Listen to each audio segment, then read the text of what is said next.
ಇನ್ನು ಮುಂದೆ ನಿಮ್ಮ ನೆಚ್ಚಿನ ಧಾರಾವಾಹಿಗಳ ಫುಲ್ ಎಪಿಸೋಡ್ಗಳು ಸನ್ ನೆಕ್ಸ್ಟ್ ಆಪ್ನಲ್ಲಿ ಮಾತ್ರ. ನಾನು ಇವಾಗ ತಾನೇ ಡ್ರಗ್ಸ್ ಮಿಕ್ಸ್ ಮಾಡಿಕೊಟ್ಟಿದ್ದೀನಿ. ಅಷ್ಟು ಬೇಗ ಪೊಲೀಸ್ನವ್ರು ಬಂದು ಚಿರಂತ ಡ್ರಗ್ಸ್ ಕೇಸಲ್ಲಿ ಅರೆಸ್ಟ್ ಮಾಡ್ತಿದಾರಲ್ಲ, ಇಲ್ಲಿ ಏನು ನಡೀತಿದೆ ಒಂದು ಅರ್ಥನೇ ಆಗ್ತಿಲ್ವಲ್ಲ. ಚಿರು, ಇವ್ರು ನಿನ್ ಮೇಲೆ ಅಲಿಗೇಷನ್ಸ್ ಹಾಕ್ತಿದ್ದಾರೆ. ನೀನ್ ಸುಮ್ಮನಿದ್ಯಲ್ಲ, ನಾನೇನು ಮಾಡಿಲ್ಲ ಅಂತ ಹೇಳು.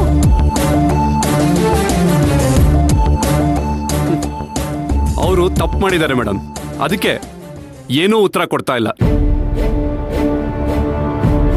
ಸರಿ, ನೀವು ನಿಮ್ಮ ಸ್ಟೇಟ್ಮೆಂಟ್ ಎಲ್ಲ ಕೋರ್ಟಲ್ಲಿ ಕೊಡಿ.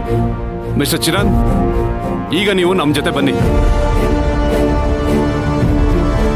ಸರ್, ನೀವೆಲ್ಲಿ ಕರೆದ್ರು ಬರ್ತೀನಿ. ಇಲ್ಲ ಸರ್, ಅವ್ನು ಡ್ರಗ್ಸ್ ತಗೊಂಡಿಲ್ಲ, ಅವ್ನು ತಪ್ಪು ಮಾಡಿಲ್ಲ.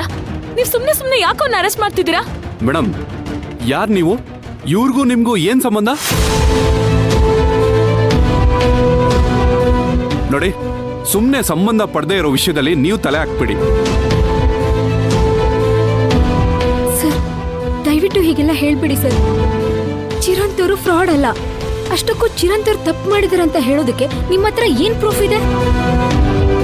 ಡಾಕ್ಟರೇ ಕಂಪ್ಲೇಂಟ್ ಕೊಟ್ಟಿದ್ದಾರೆ ಅಂತ ನಾನು ಹೇಳಿದ್ನಲ್ಲ. ಸರ್, ಚಿರು ಅಂತವ್ರಲ್ಲ ಸರ್. ಇವ್ರಿಗೆ ಒಳ್ಳೆ ಹೆಸರಿದೆ. ಇವ್ರ ಹೆಸರು ಹಾಳು ಮಾಡಬೇಕು ಅಂತ ಯಾರೋ ಕಿಡಿಗೇಡಿಗಳು ಮಾಡಿರೋ ಕೆಲಸ ಸರ್ ಇದು. ನೋಡಮ್ಮ, ಯಾರೋ ಕಿಡಿಗೇಡಿಗಳು ಮಾಡಿದಾರೋ ಅಥವಾ ಇವರೇ ಮಾಡಿದಾರೋ ನಮಗೆ ಗೊತ್ತಿಲ್ಲ. ಆದ್ರೆ ಮೇಲ್ನೋಟಕ್ಕೆ ಇವರೇ ಅಪರಾಧಿ ಅಂತ ಕಾಣಿಸ್ತಾ ಇದ್ದಾರೆ. ಸೊ ನಮಗ್ ಬಂದಿರೋ ಕಂಪ್ಲೇಂಟ್ ಪ್ರಕಾರ ನಾವ್ ಇವ್ರನ್ನ ಅರೆಸ್ಟ್ ಮಾಡ್ಲೇಬೇಕು. ಕಾನ್ಸ್ಟೇಬಲ್? ಇಲ್ಲ, ನಾನ್ ಬಿಡಲ್ಲ. ಚಿರುನ ಅರೆಸ್ಟ್ ಮಾಡೋದಕ್ಕೆ ನಾನ್ ಬಿಡಲ್ಲ. ಇದ್ಯಾರು ಬೇಕು ಅಂತ ಮಾಡಿರೋದು. ಅವನ್ನ ಬಿಟ್ಬಿಡಿ